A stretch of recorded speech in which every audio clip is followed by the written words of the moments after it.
Porky's Corner is proud to be sponsored by Spartan Site Solutions. They are specialists in civil engineering and demolition contracts for the construction industry. Interested parties should visit their website or contact Porky's Corner for a referral at porkycorner@mail.com.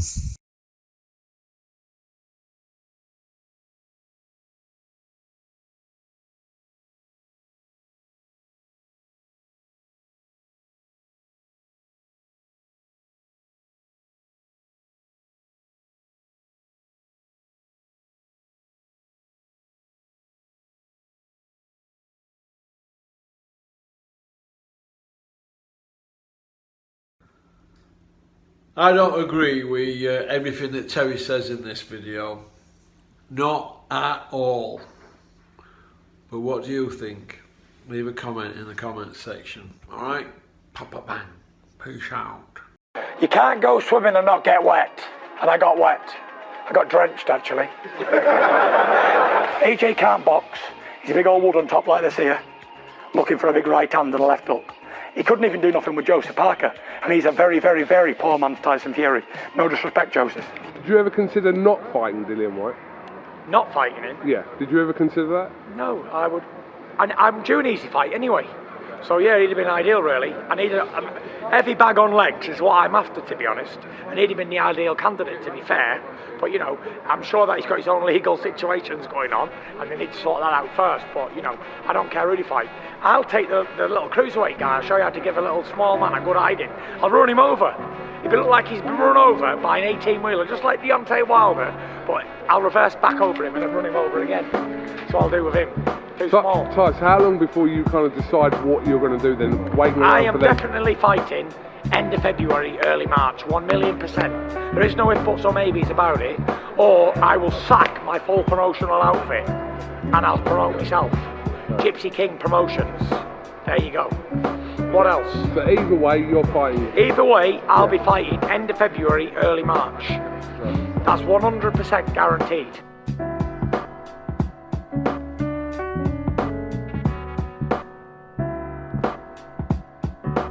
Hello and welcome back to the #1 podcast in the sport where, you know, the fans have been royally screwed.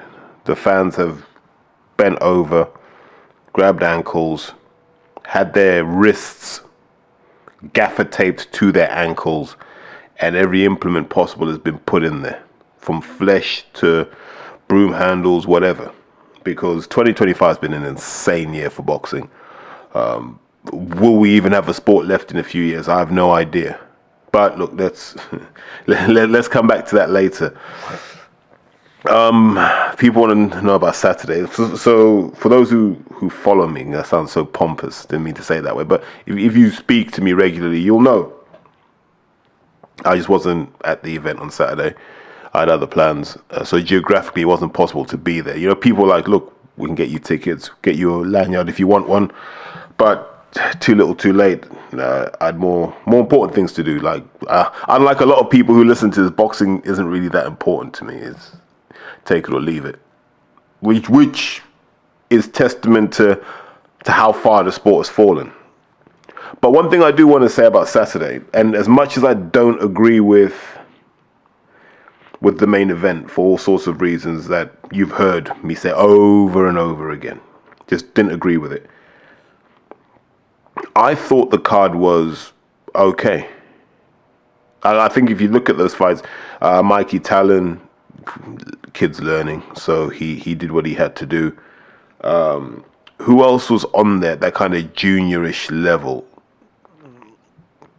You could put like Sam Gilly in that mix as well, against Ishmael Davis. You know, guys who are still not prospects, but they're still building. And then we had some fights where we're like, okay, there's some storytelling fights here, right? And you could put Echo Esserman versus Catterall in the mix. You could put Riakpo versus Welch in the mix for all sorts of reasons. God, I can't even remember off the top of my head who else was boxing. And then you had Azim against the American Muscle Man.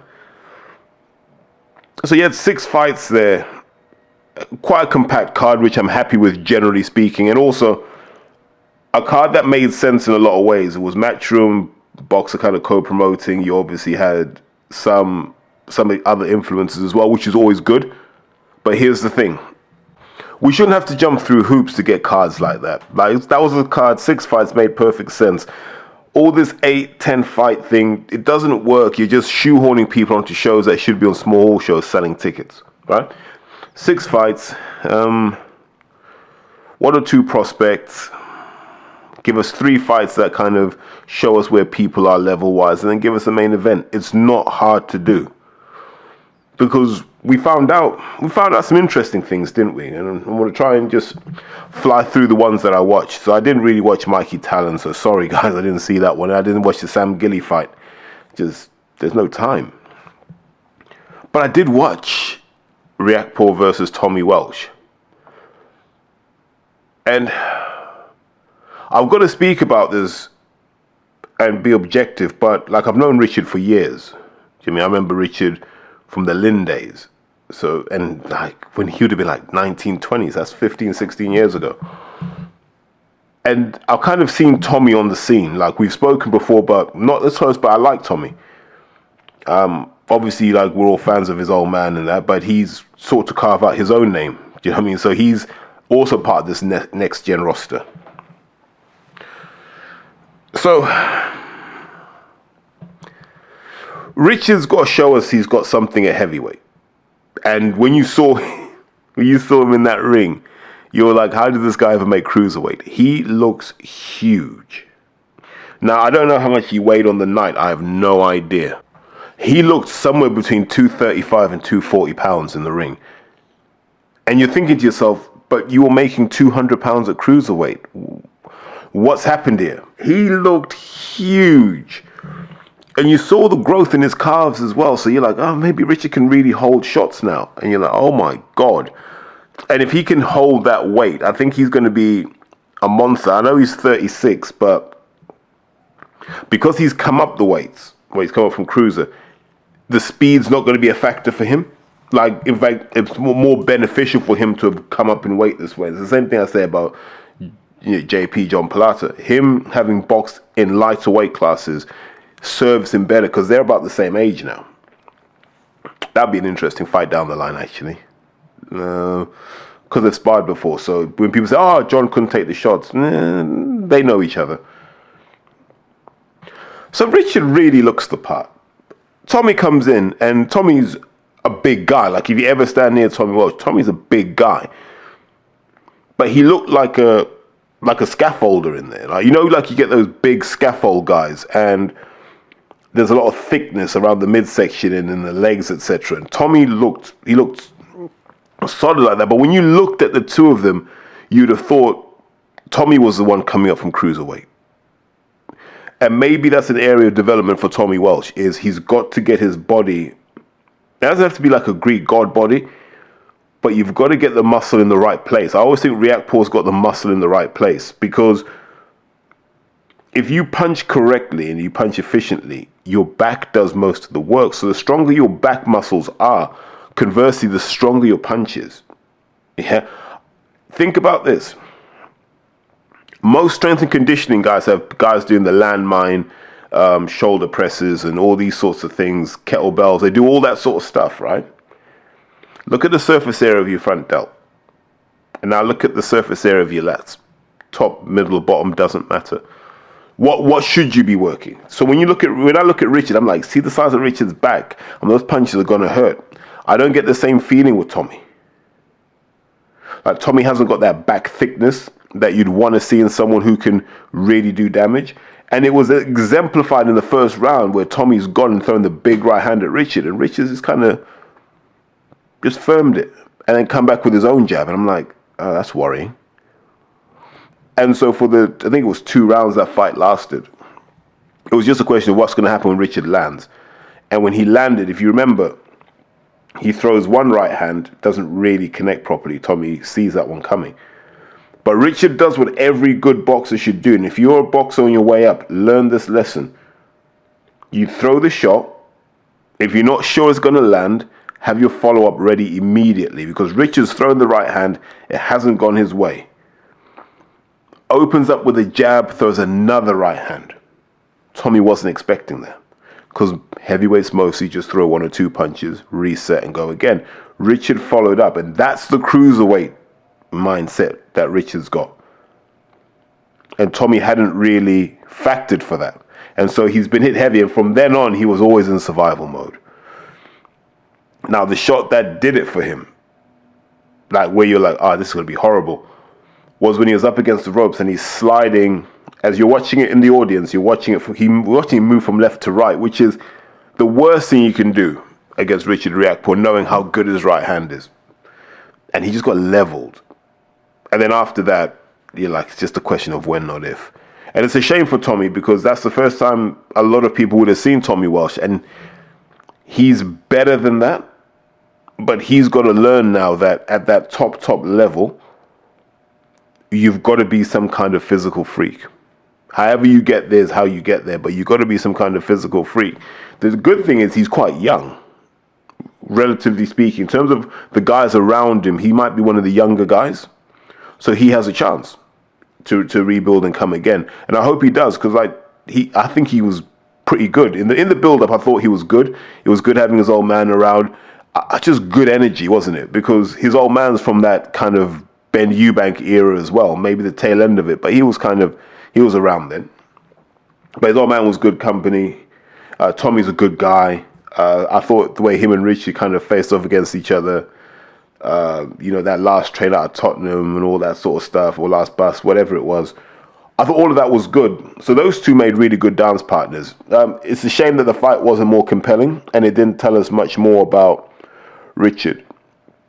But to give Billy Nelson his due, he's done more for Richard in terms of boxing than all those other guys before, more than Angel Fernandez guys who didn't really understand Richard and what Richard needed to be doing. So credit to him, and I guess floating around with Bacoli helps as well in terms of testing whether you're really built for this. But yeah, we've got to talk about that size, the growth of Richard Riakporhe. Wow.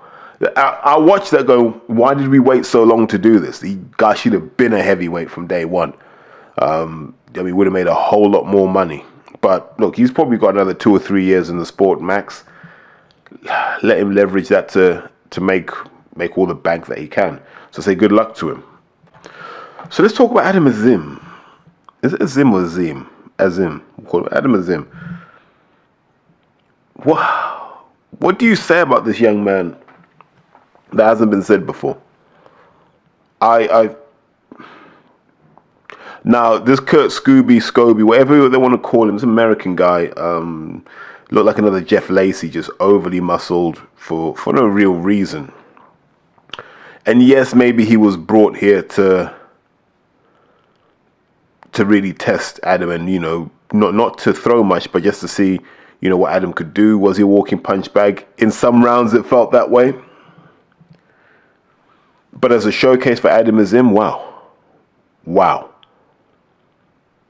Just wow is all I can say. Now, let's not pretend that Scobie's a world beater. He's not. Would he win an area title in the UK? Maybe. But he was tough and he was resilient, and that was what was needed. Take Adam Azim some rounds. But it was how Adam showed different parts to his game, and this is where you got to give Shane credit, because Shane hasn't tried to change him too much from who he was as an amateur. But he's given him the things that I think Shane's brilliant at. 1, how to manage your risk. But 2, also just that approach and how to break people down.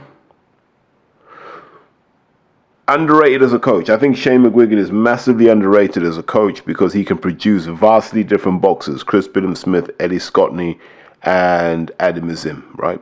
All really, really good. And either are world champions, have been world champions, or will be world champions. Actually, they may all end up being world champions at the same time. But the beauty of it is they're all so different. Chris's belt and braces, fundamentals for days, conditioned to the hilt. So if you're not on your game, he'll expose you. Ellie Scotney, been boxing so long that there isn't a move she can't master. Elegant, like just classy like that. And then Adam Azim's completely different to those two. Smooth, efficient, fast, like super fast. Like you saw his hands, and it didn't even look like he was trying. But you knew from the impact that he was having an effect. But then for such a young man to have that ability after only, 13, 14 fights, to switch it up and go, let me start breaking him to the body. Those left hooks to the body were doing so much damage. And because Scooby, I'm calling him Scooby, because he had his elbows so high up, because he was frightened of the power that was coming through, his body was exposed. And then when he dropped his elbows down, his arms are too short, so his head was exposed. And Adam Azim, once he figured this out, he was like, he can't take too many more of these. And eventually he broke down, and people say, the stoppage was this, it was that, the fight was rigged. I just think he had taken such a hiding, and that fight was really a showcase fight. Whether he gets to the end or not, it's not really going to affect his reputation or his record, because he'll go back to being, enhancement talent in America, I guess. And I'll say, yeah, he fought Adam Azim. But I thought that was a good showcase. And I think the longer they delay this Dalton Smith fight, the more you start to make Adam the favorite. Because the only question there is about Adam Azim now is, can his chin take it? Defense, fast, snappy reflexes. So he's mobile enough that punches are hard to land on him. We just don't know what happens when he has to take one flush. Does he shake it off? Or is it like, ooh, that was messy? We don't know. And we need to find out at some point. But I will tell you this. He made a statement when he showed that he's got strings to his bow. As soon as you saw that he's got strings to his bow, you're like, against anyone in this country, he can get to you. Now the question is, people say, what would you do against like a Richardson Hitchens? Different sort of problem. I think Hitchens will come out a bit more, and then he'd have to deal with the hand speed of Adam Azim, and at some point he'll get caught too. So I'm not sure that that's a foregone conclusion. I think by the time Adam Azim's at 16, 17 fights, if he's not fighting for a world title, there's something wrong in boxing. He has the goods right now. He really does. And the fact that he took it all the way down the stretch in this fight lets you know that he's conditioned. Yes, he was able to do much of what he wanted to do, which doesn't tire you out as much. I get it. But the way he went about his business for the age he is now, wow. And you got to tip your hat off to Shane, man. Like, they saw it and they've nurtured it. And they've nurtured it in the right way. I got a question for you guys. Where was this version of Jack Catterall? Like, where?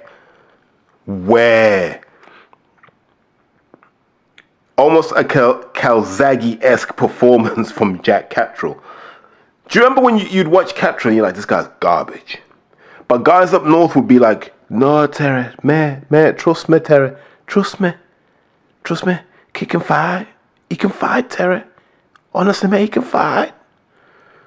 And dudes were telling me this. I was like, nah, I'm not buying it, man. This dude can't fight. What? El Gato. The mongoose. Ooh. No, I was like, he can't fight. He don't want it. And you'd watch him spoil it. He'd make fights look terrible. And then he left Jamie Moore. He left Jamie Moore and Travis. And look, I have nothing against those two guys. I just try and be as objective as I can. They don't produce killers in that gym. They just don't. They produce nice kids who are quite attritional, and if you slip up, they can jump on you. But they're not guys who are there to take your head off. Jack Catterall goes to Bozy Ennis, and Bozy Ennis is like, what do you want to do? I want to take heads off, Bozy. Let me take heads off. Okay, I'm going to show you how to do it, son. And you're like, wowzers. When you're just like, wowzers. Wowzers. And look, Echo Esteman's a good fighter. Echo Esteman is a guy that will trouble every welterweight at British level. Remember when guys like, I want to see Echo Esserman against Conor Benn. And the fact that this fight went as long as it did tells you how tough Echo Esserman is. But some of the knockdowns that Catterall was getting, like the one with the sweeping right hook that went into a left uppercut, nasty work. And then he stops the fight by putting the dude through the ropes. Nasty, nasty, nasty work by Catterall. Whew. Just set about him, didn't he? Just bap, bap, bap. And I'm watching this going, Bozy Ennis has just made British coaching look stupid. And maybe it's not all Bozy, but maybe it is. Regardless, the change of environment has brought out a performance in Jack Catterall. And this isn't a performance against like a Fonz Alexander level guy. This isn't someone in there with a journeyman. Let's be very clear about this. Echo Esserman is not a journeyman. Echo Esserman is a very accomplished fighter. Still has plenty of juice in the tank. Jack Catterall, that thing where he was doing, I don't know if you observed it, where he kind of leaned to the left as he was whipping that right hand over Esserman's jab, because Esserman kind of had that kind of tentative jab, like, hi, how are you? Are you okay? Without really being authoritative with it. And Catterall was like, you better put some meat into that, or this is what's going to happen to you. And he just cock himself to the left a bit and just whip that hook over. And Esserman didn't really have an answer because he couldn't bring his left hand back quick enough. You know, in that situation, if you're a coach, you're like, man, you're getting caught with that right hook. So as soon as you throw your left jab, you got to bring the arm up and then down. So you throw it, which you're not technically meant to do, but it stops that coming through, because if nothing else, as you pull your arm up, Catterall's got to get over your elbow to get to you. And there was none of that. So Catterall kind of had his way. And then those left hands he was throwing, nasty. And let's not forget, Esserman did his damage too. This was definitely a fight of some substance. And, you know, Jack Catterall would have learned a lot from it. But if you look at the way he handled it, and also how classy he was post-fight as well, I think there's a lot to be said for that. And we're all now having to rewrite our perspectives on Jack Catterall, which is fair, because I quite like guys who fight that way. That's how I like to see boxing. You know, there's always a follow-up. Bang, bang, step in, bang, bang. You know, not just running around the perimeter of the ring like he did against Josh Taylor. You know, there was no need for that. So I look at someone like Catterall now and I go, what do you do with him? You know, what do you do with him? I don't even know. Who's he signed with? Is he signed with Matchroom? Is he signed with Queensberry? I don't even know. But you're trying to get the Lewis Crocker fight, right? Because Catterall will beat Lewis Crocker. That's not going the distance. And then you've got a belt. And then is it Catterall versus Conor Benn? Is that the fight that does money? Or is it Conor Benn versus Lewis Crocker? And that's if Conor can make 147. But yeah, I think Jack Catterall's basically said I can win a belt at 147.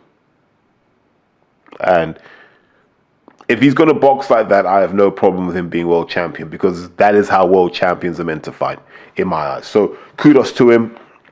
Unlucky to Echo Esserman. I thought he was hard as nails once again. Man is damn near unbreakable.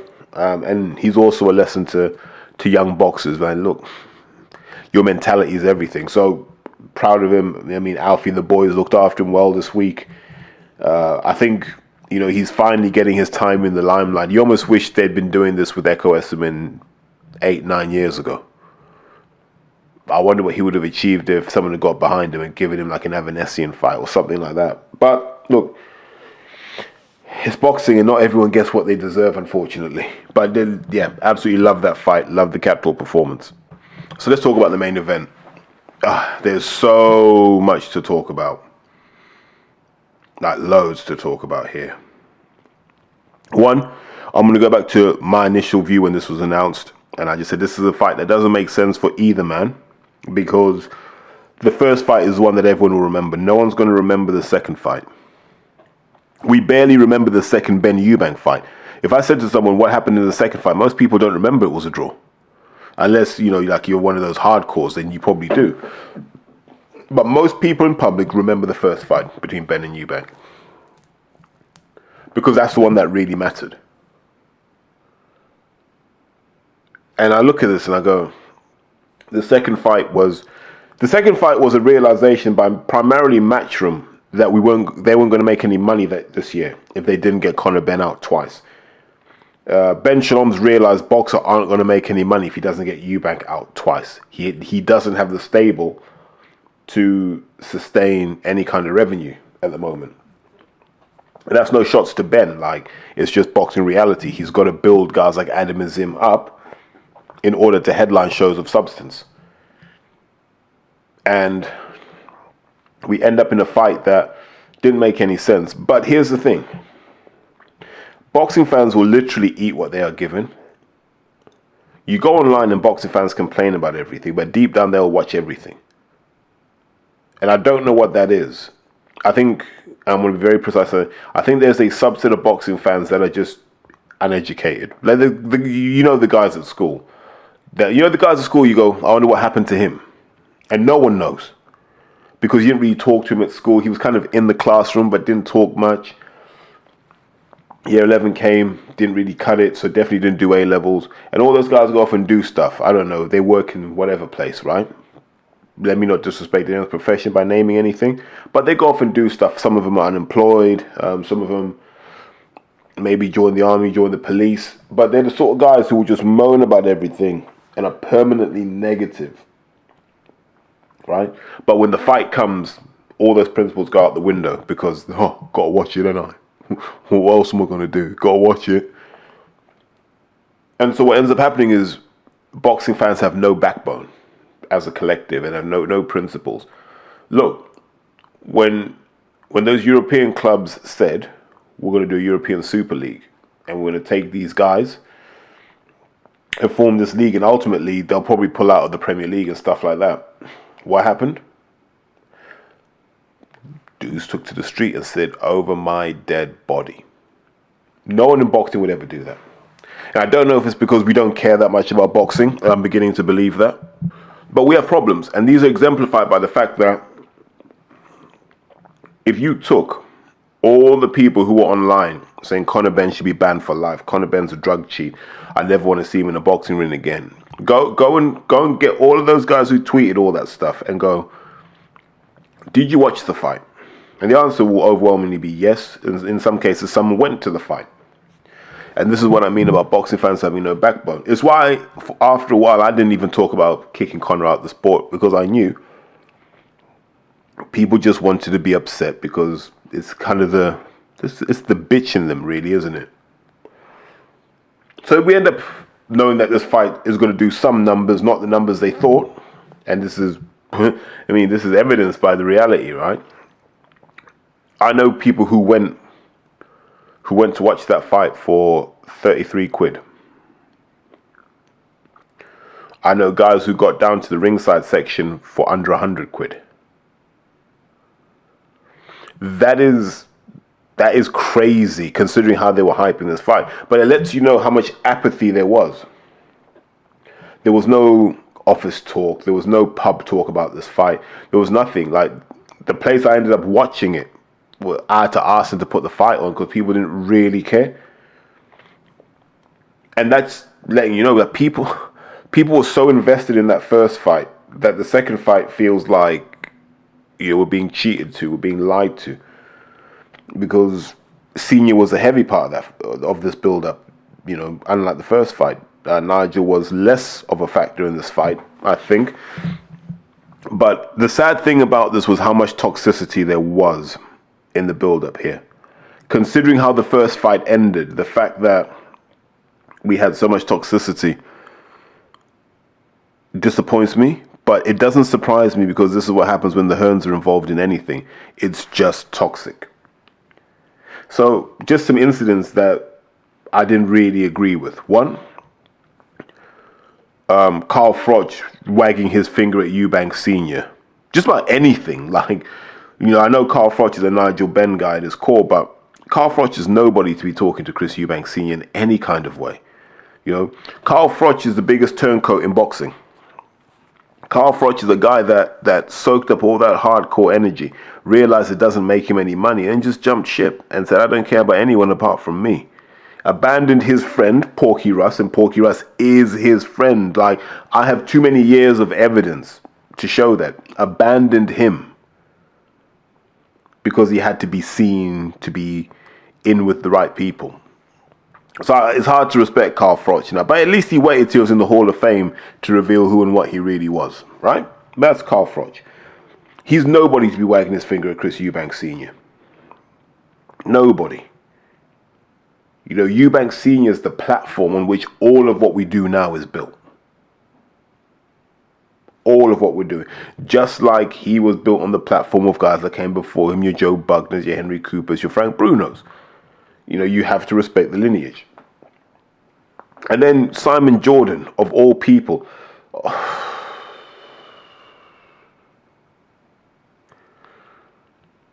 Simon Jordan to be trying to talk down to Chris Eubank Sr. about anything. Oh, you were offered money. So what if he was offered money to show up to Eubank Ben 1? So what if he was offered money? If you look at the media attention in the build-up to that first fight, Eubank Sr. is pretty much the energy driving it. If he was paid $250,000, and what I'm hearing is it was a different kind of deal that was offered, but it was probably more lucrative than $250,000. It was worth it. Why? Because Eubank Sr. gave that event one of the moments of the century in terms of boxing.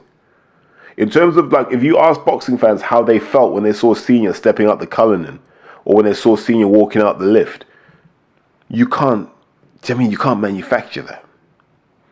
And that's born out of being loved by the public, the affection the public have for you, and the respect the public have for a man we know is one of the hardest men to have set foot in a boxing ring. I don't know if anyone remembers when they did the face-off, right? And Eubank just stood dead still, held his ground. And Nigel is watching him, right? But because I don't know if Nigel's toughness and hardness comes from the same place as Senior's, Nigel gets nervous, right? So feels he has to close the space on him. And then he gets there and he's like, well, what do? I either kick off now or give him a hug. And they gave this kind of really awkward handshake and hug where Senior was like, well, what are we doing? As much as Senior does the poetry, wears the suits and the whatever, that's a hard man. Because go back to all of their exchanges. You've never seen Eubank ever move. Always holds his ground. We don't respect that man enough. That man should be a knight of the realm. He is a great human being and a great man. He may not be everyone's idea of what a role model is, and that's fine. But Chris Eubank Sr., as a sportsman, as a character in British society, mate, not many have done it better. So to hear Simon Jordan even talk down to him, who is Simon Jordan? Like I said, Simon Jordan's the guy that tried to turn Katie Price into the wife from heaven. Like imagine being that sort of man, yeah, and you see her out and about, and you're like, I used to beat one off to you. I want to marry you now. And in your head, you know that thousands of other boys beat off to her as well. And if that's what gets you excited, no wonder you have a go at someone like Eubank, who wouldn't have had to be a multi-millionaire to get someone like her. Like, it would just happen by nature's course. And maybe that's what he doesn't like. But Simon Jordan does not like black athletes, especially black athletes that have strong opinions, because his belief is you're peasants on the land that we, the asset owners, build. Now, I don't even know if he owns anything anymore. I always hear him talk about mentorship and advice. I don't know if he owns anything anymore. Quite frankly, I don't care. But I'm tired of people pointing this guy out to be some sort of, Simon Jordan asks all the right questions. If you think that you're stupid, and you know what I mean, all the people who are brainless enough, the same idiots that thought Rob Tebbett asked good questions, stupid. This is why I tell you, a majority of boxing fans are stupid. Simon Jordan is brainless. Yeah, he is brainless. He steals his takes of other people and then tries to say it in a really pompous way so you wouldn't even know it. The guy is a moron as far as I'm concerned. That is just my opinion. He is a moron. In my opinion, he is a scumbag. The sooner they get him off TalkSport, the better. But the knuckle draggers and headbangers love him because to them, he sounds intelligent, right? But they don't know what intelligence is. So yeah, I guess he is going to sound intelligent. Now, here's someone who doesn't sound smart, and that's Eddie Hearn, right? Imagine your parents spent all those thousands of pounds sending you to Brentwood School, and you sat there in school, and all you wished for was a chance to finger Jody Marsh. Imagine that. Imagine that's your life. That's you growing up. And you've got the audacity to take shots at Chris Eubank Jr. And it's not just this week. He's always taking shots at Eubank Sr., and Jr. He's been very disrespectful to the Eubank family who enabled him. Obviously, there was the snooker and stuff, but Senior enabled them to live the life that they lived. Of his own blood. Yeah? Of his own risk of dementia. He did. Eddie Hearn is able to prance around like the idiot that he is because of Eubank Sr. and others, by the way, who Hearn doesn't seem to show any respect for. You can come up with this story about, oh, Eubank asked for some money to come to my dad's birthday. Well, you should have paid him better. Your dad's an accountant. You should have helped him manage his money. Oh, it's not our responsibility. I don't care, man. It's in bad taste. And so here's the discussion, right? I'm going to focus on it because people just think this is emotion. So there was a discussion where Senior's gone to Barry Hearn and said, my son wants to box. Can you take care of him? And Barry's gone to talk to Eddie. Now, my issue with that is that's not how it works culturally. So I get it from Eubank Sr.'s perspective. So culturally, if you're Eubank Sr., you know that the parents must talk to the parents and the kids must talk to the kids. You can't send me to go and talk to your kid. Or what Barry should have said is, look, I'm happy to have Junior on board. Here are the commercials, but you got to go and talk to Eddie as well because he's now, doing that. And I can't undermine my son, but in terms of you and I, we're good. Yeah? Or what Barry says is send Chris down to talk to Eddie, right? And then we'll do our bits. There are ways you do it. What you don't do is go, yeah, I can't help you, Chris. You're going to have to talk to Eddie because that's disrespectful. So if you do that, I'm not surprised that Eubank's like, well, pay me to come to the birthday. The biggest sin was Barry Hearn not giving Eubank the respect he deserves, especially for what he did for Matchroom as a business. You're supposed to do it the old school way. It's like now, the stage I'm at in life. If I talk to a friend of mine, or let's say he says he wants his son to come and box, he's going to come to me and say, T, can you look after my boy? I'm like, yeah.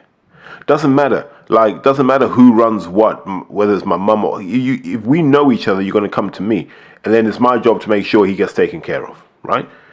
That I believe that. And I believe Senior was right to do that. So for Hearn to be out in the media talking the nonsense he does,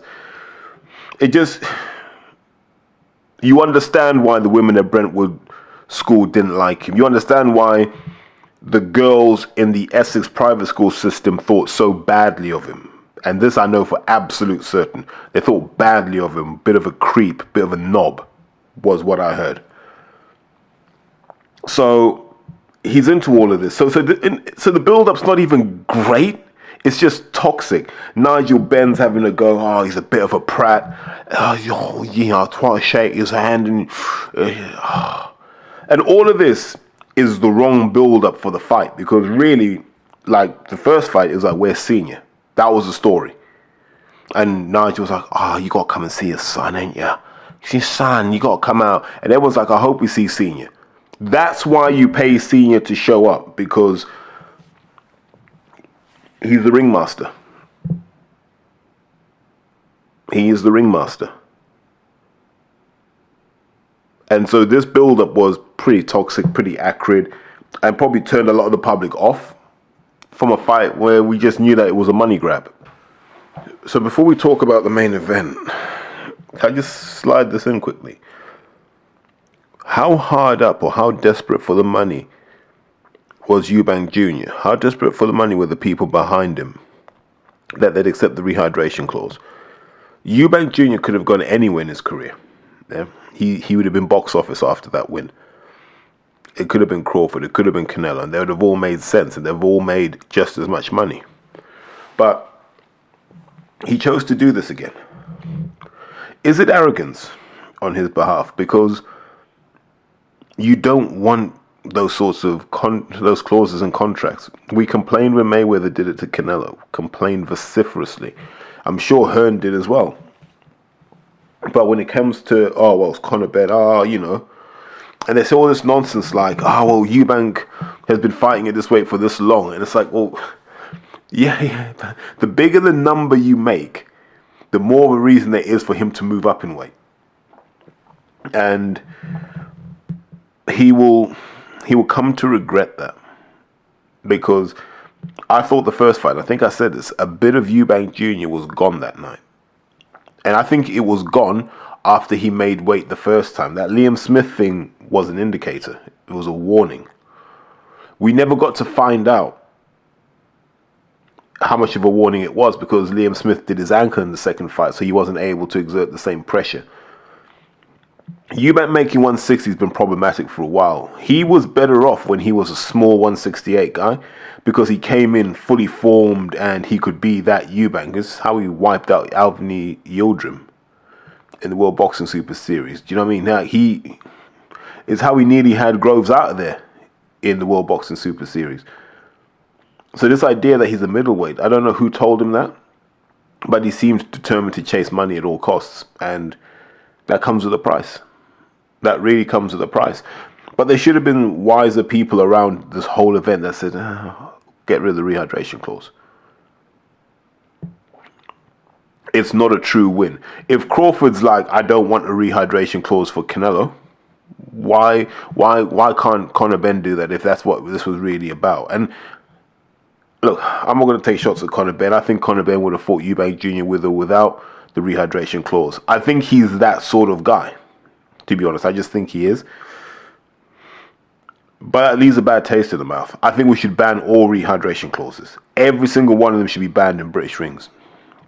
You should be allowed to rehydrate to whatever you want to rehydrate to. Yeah? And then the only other option is whether people want to fight you at this weight down here or not. That's the only option. Because if someone can rehydrate to 165 from 147, do I want to fight them? Not necessarily. I remember they used to talk about Danny Garcia's rehydration from 140. They were like, yo, Danny can get to 155, 160. Maybe I don't want that. So you got to be very, very selective in how you do these things. But he made the choice. And so, he saw it through. In terms of ring entrances, is it as good as the first fight? Nah. And you're not going to con me on the celebrity thing.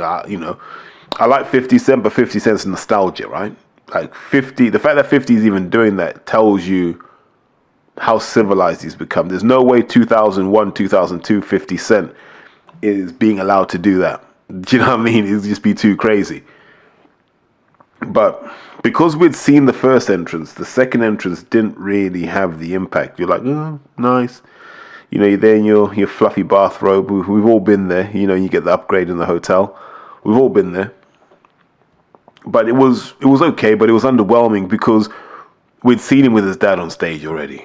The first time we saw it was mind-blowing. This time you're like, I guess they had to find a way to top it. They didn't top it, but they had to try.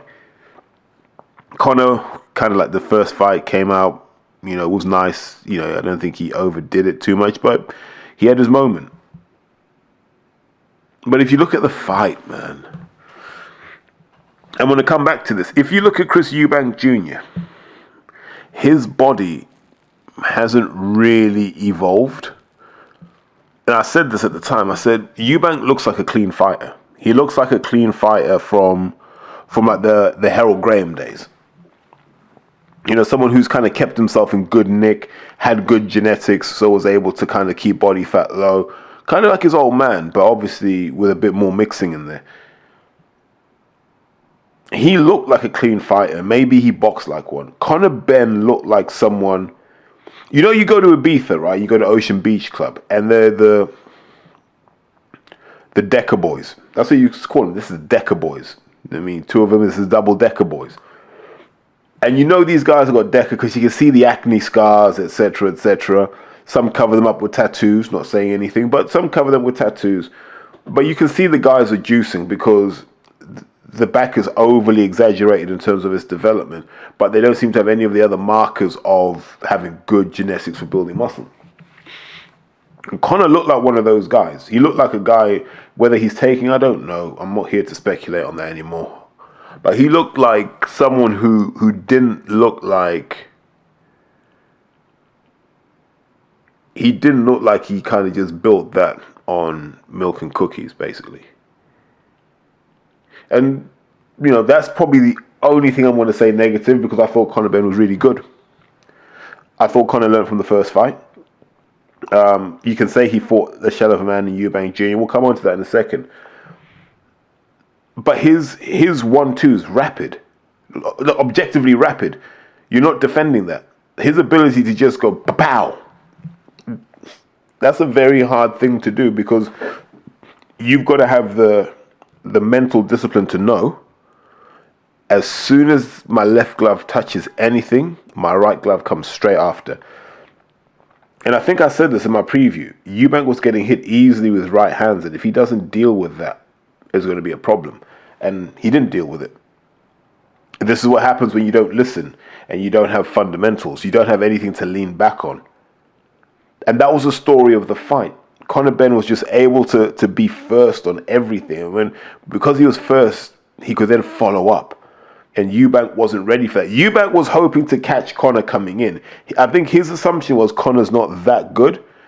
And he gambled on Conor having a fragile chin. And Conor said, I'm a bit more complete than you think I am. And you saw the variety of punches Conor Benn was throwing. And whenever he thought he had Eubank going, like he was vicious in there. You know, look, we can talk about the drug cheat stuff, but because people were cheering him in, I no longer talk about that. And I just say, as a fighter now, Conor Benn's a guy that's going to be a problem for a lot of people. If you don't have an equalizer to calm him down or turn the fight in your favor, that's a long night facing Conor Benn. Because he's got that relentless thing where he'll just throw a rapid 1-2, bounce off his legs a couple of times, go straight back in. It's a style he can probably do for the next couple of years while he's still springy. But that spring goes. And then you become like Eubank Jr., where you got to kind of step and drag and step and slide and hope for the best, which Eubank was doing. He was trying to find space to let single shots go. Whereas what he needed to do with Conor was back him up. Didn't seem to have that in him. And this has always been Eubank's kind of failing. He goes in and has a fight. If he wins, he wins. If he loses, he loses. He doesn't seem able to go in and box, create traps, create opportunities, nullify his opponent, because he could have easily dealt with Conor Benn. Jab, jab, hold. Jab, jab, hold till Conor gets frustrated. Then you can start to let your shots go. There are all sorts of things he could have done. I'm here to say Bomac probably had some of the right ideas in that corner. Eubank just wasn't going to listen. And I think once you've set your stall out for not listening to your trainer, it's hard to come back. But I did. I just watched Conor Benn administer a one-sided beating. And there were parts of Conor where he was like, this can't feel good for him, man. You're like, this isn't good. And Eubank was there, and he looked like a guy who was all of, 36, 37? He looked all of his years in that ring. He looked like that was one weight cut too far, maybe 3 weight cuts too far. And this is what being overly confident in your abilities will get you. It will get you hurt. He got hurt badly in that fight because Conor Benn is not a puncher. You see what I mean? So for him to have done that much damage to Eubank, like, well, what's happening inside of Eubank right now? And that's beating years out of your career as well, man. And there's part of me that was wondering, imagine if he had jumped in with Crawford in that condition. Crawford would have just wiped him out. And it would have been nasty work. Do you know what I mean? It's crazy. And I want to be able to give you more insight into what happened tactically, but Conor Benn was just able to be Conor Benn in that fight. He might not have it easy again. Eubank could do nothing. You saw Eubank just confused. Why am I unable to fight? Why can't I do this? And you can see a fighter retreat into himself when that happens, because he now realizes he will be unable to express himself. And then all the things come like, what are people going to say about me? Because he knew he lost that fight. He knew he was going to lose. So it becomes, what will people say about me? What will people say about my own man? You know, how will this cope? How will that cope? And he just couldn't find a way to turn that fight around. I don't think he's that sort of guy. Because it's like, well, you came from money, you have money. What are you prepared to get gritty for? Like, you know, has fatherhood tamed him? I don't know. Or the impending fatherhood, has that tamed him? I don't know. But part of me can't help but think Eubank being allowed to rehydrate, even if it's 172, 173, with all the right electrolytes, the right amount of sodium, potassium, etc., I think it's a different fight. I think Conor's still in that fight, but I think Eubank is better able to throw the punch volume needed to keep someone like Conor off. You know, the sad part was watching that round 12 and thinking their dads put it all on the line and fought as equals. Went to war. You know, put themselves in harm's way, but fought as equals. And we remember them for that. So watching that 12th round and knowing that Conor was essentially beating up on a man who was unable to do the things that he is capable of was a sad way for the rivalry to end. And I come back to this point. That's why the end of the first fight was perfect, because both men came out of it looking heroic. This time it looked sad. It looked like one payday too far. It looked like, Eubank ain't at this level anymore. That was a really, really sad way for the rivalry to end. And so I'm glad Conor Benn says, we put this to bed. This is the end of it now. And I guess that means the Benns have one win in 4 fights against the Eubanks, you know. But reality is no one's going to remember this fight. Just like we don't remember the second fight between Chris Eubank Sr. and Nigel Benn. We'll always remember the first fight. This was a waste of time. It was a money grab. It was a decision made by men in suits, because they had to sell Turkey something. And they didn't have anything left in the cupboard. So they were like, we'll sell Conor Benn again. And then the other side were like, we'll sell Eubank again. Because that was it. Nothing. And now look, you guys are listening to this and no one's even talking about that anymore. The world's just moved on. So what was it all for? And I'm sure that thing made a loss, because when you're shelling out tickets for 30 quid, 33 quid, you're not making money. There's clearly no demand. So I imagine that made a loss. But it's a loss that Matchroom won't absorb, Boxer won't absorb, because they already got their money up front. Turkey will. And I wouldn't be surprised if Turkey's just pissed off. I would not be surprised if he's looking at that going, boxing's done.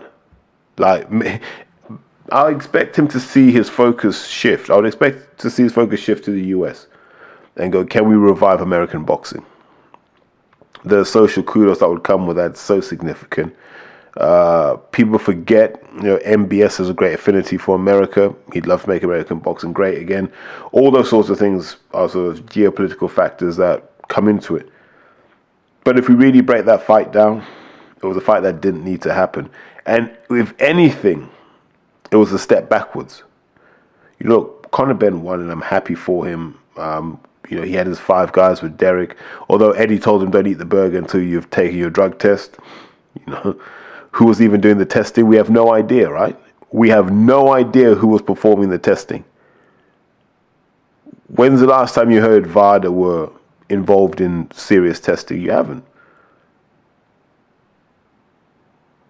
So, well, definitely not on a Matchroom show, right? I think Parker did, but we'll talk about that another time. Just, I don't know. I thought the two fighters were classy. I think that's the way to draw a line under it. I don't want to hear that thing resurrected again. I'll probably never talk about that rivalry. It was manufactured to sell pay-per-views to a public that didn't actually care. Didn't actually care. Now, what does Conor Benn do now? honestly, whatever he wants. And I support that for Conor. I love that for Conor. If Conor wants to fight at 160, let him. If he wants to fight at 154, let him. If he wants to fight at 147, let him. Because this is a new era in boxing now where all that fading or passing drug test doesn't matter. All that matters is will people follow you? Will they watch you? If the answer is yes, nothing else matters. And so, it's a dark time for boxing because you look down the pipe and you're like, well, what's next after this? And the answer is not much. We're still waiting on the fights in 2025 into 2026 that we were waiting for in 2018 into 2019. So it's not great. It's not great. I want to also touch on some of the commentary. Adam Smith was just useless, full stop. Not much to say about him. I thought Spencer Oliver was embarrassing. It's very hard to take him seriously in that environment. I'm going to tell you why. Think of how vocal he was about the drug stuff. Think how vocal he was. And to see him hold that microphone just because he needs a few quid, to see him sacrifice his principles because he needs a few quid, you just kind of nod and go, the game's the game. That's what you say, the game's the game. And this guy's just sat there slagging Eubank Jr. off like the only real one here. Do you know what I mean? Like the guy who's like, I will suffer for the fans. And Spencer Oliver's just there, just disrespecting him. He's a shot fighter, he's this, he's that. Do you remember when that used to be sacrilege? You were never allowed to call fighters crap, shot, bums, whatever. You weren't, right? Now here, Spencer Oliver is just sticking the boot in on Eubank. Why would you do that? Why would you do that?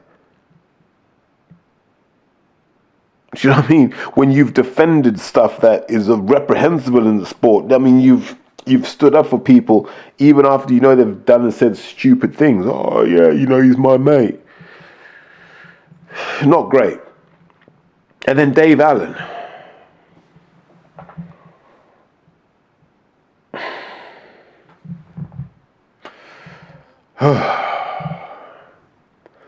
I admit Eubank and Ben haven't won belts, haven't come close to winning belts with any substance, right? And I make my peace with it. One's a Eubank, one's a Ben, right? They're boxing royalty. It's okay. Dave Allen. For Dave to say what he said about Chris Eubank Jr., shot fighter, he's this, he's that, he should never box again. We remember you getting pummeled by Luis Ortiz. We remember you know, maybe tapping out against David Price. We remember loads of stuff about Dave Allen,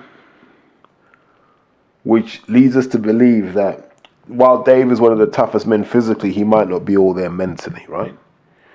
So for him to be saying what he said in the way that he said it is crazy.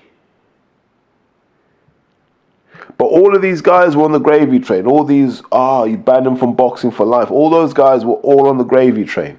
And it comes back to what I said at the beginning. Boxing's not a serious sport. And it's not a serious sport because the people in it aren't serious. The insecure little rats who just need to be validated as boxing people. Same with boxing fans. Most boxing fans, a lot of boxing fans have very little going on in their lives. All they have is boxing. That's all they can talk to their mates about. Oh yeah, I'm the boxing guy. They're the boxing guy in their groups of friends. No strings to the bow, just boxing. And in that environment, it's very hard to be principled. It's very hard to be a man, to be masculine and stand on your beliefs. Instead, it's easier to just go with the tide and go, well, I just don't want to be left out. When you don't have the self-confidence to be like, I don't care if I watch it or if I don't watch it. It doesn't dictate anything in my life. It's a bit sad. But, and as you'll see in the next episode, we've allowed the standards in boxing to get watered down to such an extent that the only people that can save us from where boxing's going, the only people that can save us right now are Netflix.